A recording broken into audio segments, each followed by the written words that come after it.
This is Matthew Cratter from Trade University, and today I want to talk about Ripple, which is the parent company of XRP, and how they're about to get really wrecked. I've got some interesting smoking guns in the SEC's lawsuit against Ripple. For those of you who don't know, Ripple XRP is the name of the token. It's currently number 6 in terms of the bogus metric of market caps. This perhaps over-exaggerates its importance looking at it by market cap, but this is an important crypto to keep your eye on simply because they are a good test case for what the SEC is planning to do to crypto. So XRP is a special type of digital asset called crypto dog crap. It has no use, and it's a highly centralized coin that is administered by Ripple, which is a San Francisco-based corporation. Now, it's very important to note that XRP was not issued by Ripple, the corporation. At least this is the propaganda that the XRP army will tell you. But instead, what happened by divine providence, Ripple magically ended up with most of the XRP on its balance sheet. And it has spent the last few years dumping this XRP on retail investors and using it to fund operations, corporate operations, as well as a lot of anti-Bitcoin propaganda. We can see this article about Change the Code, where Ripple co-founder Chris Larsen teamed up with Greenpeace to try to petition Bitcoiners to move from proof of work to proof of stake. So he's got a lot of money to throw around, and he got all of his money by dumping XRP on naive, unsophisticated retail investors. Insider dumping has been great for insiders who are now all billionaires, has not been quite so good for XRP investors. One of the original founders of Ripple, Jed McCaleb, who is also, I believe he was also the guy who started Mt. Gox. He's sort of a serial scammer, in my opinion, a guy who also left his wife and children, not surprisingly. Supposedly, the former Ripple executive reportedly made a total of $3.09 billion off of XRP. And as a result, we can see that really XRP has gone nowhere. It's gone nowhere against the dollar since December of 2017, and it's gone nowhere against Bitcoin since 2013. So this is another really blatant pump and dump. And so finally, the SEC went after them. I made this article about it in December of 2020, saying that Ripple got coal in their stocking as they're being sued by the SEC.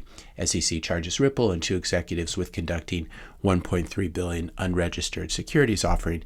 If Ripple had just done a one and done situation here, they probably would never have gotten in trouble, even though that would have still been unregistered securities. But what they've been doing is dumping XRP for years and years and years, and this is what finally got them into trouble.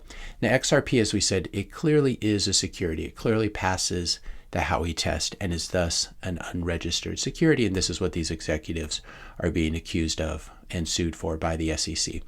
XRP has already been delisted from all regulated U.S. exchanges as far as I can tell. But before we talk about that, I would just ask you, if you're enjoying this video, to hit that like button and hit the subscribe button. So Coinbase, citing low usage, delisted XRP, and Kraken halted XRP trading. I believe they delisted as well. Gemini delisted XRP to be very conservative right after the SEC filed their lawsuit. So this is something that doesn't even really trade that much on centralized exchanges in the U.S.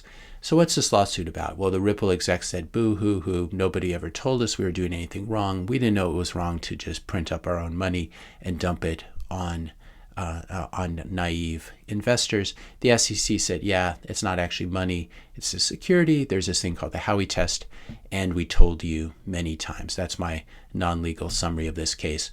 Now, in order to understand the smoking gun, we have to know who this guy is, William Hinman. He's a former director of the SEC. So let's take a look. I'm taking this data from this document here, which was filed with the United States District Court, Southern District of New York, and it's the SEC versus Ripple Labs. And this is where I'm going to be drawing the smoking guns from. So this is the SEC arguing, the undisputed evidence shows defendants, namely Ripple, received repeated warnings and were aware their XRP distributions could violate Section 5. Defendants' awareness was further reflected in the guidance they provided their employees and public relations firm to avoid talking about XRP using language that implicates Howey, the Howey test. In other words, using language that might get XRP classified as a security. Defendants' awareness is also shown by the repeated efforts to sway various government decision makers in Washington. This is where it becomes very insidious. When you give crypto scammers a lot of money, they can then go like scam bankster fraud did in Washington, D.C. and try to change the law to help their companies, including efforts to shape legislation that would prevent the securities laws from applying to XRP. So they didn't know they were doing anything wrong, and yet they were paying lobbyists to try to change the law and grant an exemption to XRP. Whatever quote-unquote confusion defendants claim existed about whether their conduct could implicate the securities laws was extinguished. Any confusion was extinguished when they learned the SEC was investigating their XRP distributions in April of 2018. But here's the real smoking gun that I was able to find in this document. Defendants also failed to genuinely dispute the deposition testimony of former director William Hinman, who we were just speaking about, who's director of the SEC, that in the course of the SEC's investigation, he told Ripple he viewed its unregistered XRP distributions as illegal. Defendants, meaning the execs at Ripple, cannot cite to any witness, including Brad Garlinghouse, and various Ripple attorneys who attended the meetings, that contradicts Hinman. To the contrary, Garlinghouse admitted that SEC staff informed Ripple in 2019 it was likely to conclude it viewed Ripple's XRP distributions as securities transactions. So these Ripple execs were given repeated warnings, and they behaved in such a manner that you could tell that they knew that these were unregistered securities, because they're telling everyone to be very careful how you talk about it. We don't want to end up getting hurt by U.S. securities law. These are really tremendous quotes. And when I saw them, there's been a lot of propaganda in crypto media that the SEC is losing this case. Having seen these quotes, though, I'm fairly confident that it's over for Ripple and it's over for these executives. Will these executives get to join Mashinsky, scam bankster fraud, and everyone else in jail? Time will tell. We first have to get Mashinsky and scam bankster fraud in jail, and I hope there's justice served for all of these people. Again, time will tell. I'll link to this document in the description notes below. And the two execs I should mention who were sued were Brad Garlinghouse and Chris Larson, who's one of the guys we were talking about, who was attacking Bitcoin and Bitcoin's energy usage through Greenpeace. Now there has been a precedent that's been set when recently the SEC won their case against crypto company Library, who I believe were providing the token for the Odyssey video streaming service. Anyway, this was concluded to be LBRY. Library was concluded to be an unregistered security, and so there's precedents being set, and I think very soon, at least sometime in 2023, probably the first half of 2023, the judge is finally going to rule in this case, and Ripple and the executives are going to lose. Here's one of the worst takes I've ever seen from anyone. This is from Charles Gasparino, whom I do not know personally, and I do not care to know him. He's got sort of the inverse view of everything from me. Nightmare crypto scenario. Ripple loses SEC Gov case. Gary Gensler could and probably will target Ethereum for its sales, crippling the two best technologies in crypto, probably the two scammiest technologies in crypto. Most of these coins are back by nothing. Charles has problems spelling and proofreading. Bitcoin's tech is outdated. I've never heard that before, but it's good to finally hear that. Ripple and Ethereum spelled in a different way are real scary stuff. So there are people on the other side of this who get everything completely backwards, but I think this would be the biggest present I could get for 2023 if the SEC is able to put Ripple in their place and then go after Ethereum. Scams like Hex and XRP are imploding. Ethereum, as we saw last year, has castrated itself by moving to proof of stake and become a captured controlled coin that's actively enforcing U.S. Treasury OFAC compliance on something like 69-70% of its blocks now. So it's become a captured coin. BlockFi is gone. FTX is gone. Celsius is gone. It sounds like Nexo is gone now that their offices have been raided in Bulgaria, I believe. Nature is healing. Now, this question always arises especially for people who are new to the channel, who think that I have some animus against these companies. There's also always the accusations that I lost a lot of money investing in Ripple, which I've never touched. All these allegations are untrue. But why do I hate Ripple, Ethereum, Cardano, all these shit coins so much? The reason is they are unethical. They take advantage of naive retail investors who can't tell the difference between Bitcoin, which is something real, and these cryptos, which are something that are not real. They are decentralized in name only. They're Dino, Ripple, Ethereum, and Cardano, and all these other names I don't have to mention. And the people who run the companies, and they are corporations, they're software corporations that are pretending not to be, and they're running on crypto, which they're pretending are not unregistered securities.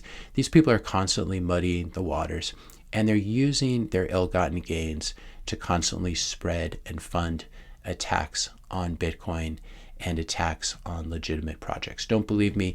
You need to watch this video to learn about A16Z, to learn about Ripple, to learn about the Cardano Foundation, and how they fund many of the FUD attacks you hear about Bitcoin. So there are a lot of people who in their whole lives have never worried about how much electricity or energy their washer and dryer use. But because of Ripple, companies like Ripple and funding Greenpeace, these same people are now deathly afraid of Bitcoin mining and how it's going to destroy the environment. And how it's much worse than Christmas lights or washers or dryers or something like this. So a lot of these FUD attacks, in fact, most of them are being funded by these large wealthy corporations like Cardano and Ripple. Ripple is a corporation. Cardano, Ethereum Foundation, they pretend they've done all these legal workarounds so they don't end up being targeted as unregistered securities. But it's very easy to see right through these things. And again, another comment I always get in the comments is that, well, these things were issued outside of the US and the SEC's arm does not extend quite that far. That is true, but these people fail to realize that it doesn't matter where these things were issued. If they're unregistered securities or unregistered tokens, they cannot trade on any US exchange. And so they're cut off and will be cut off, increasingly cut off from liquidity. The other thing these people who make this kind of critique misunderstand is that the long arm of the SEC, especially the long arm of the US Treasury, whether we like it or not, reaches internationally and can put a lot of pressure on different parties, given that the US dollar is still the reserve asset and the US Treasury is a big bully. So again, as I've said many times, I'm not a fan of the SEC, I'm not a fan of the US Treasury, but I'm happy to let one of my enemies destroy other of my enemies. And make no mistake about it, if you're a Bitcoiner, if you understand these things, these companies are enemies in my opinion. Ripple is playing on enemy lines, as is Vitalik Buterin, Joe Lubin, and the Ethereum Foundation, Charles Hoskinson at Cardano. And again, these are just my personal opinions. I could be wrong, but I'd encourage you to watch this video about crypto's dirty little secret and how these attacks on Bitcoin are being funded. If you found this video helpful, be sure to hit that subscribe and like button. Hit the notification bell if you want to be notified when I publish my next video. And let me know your questions and comments in the comment section below. Thanks a lot for watching, and I'll see you in the next video.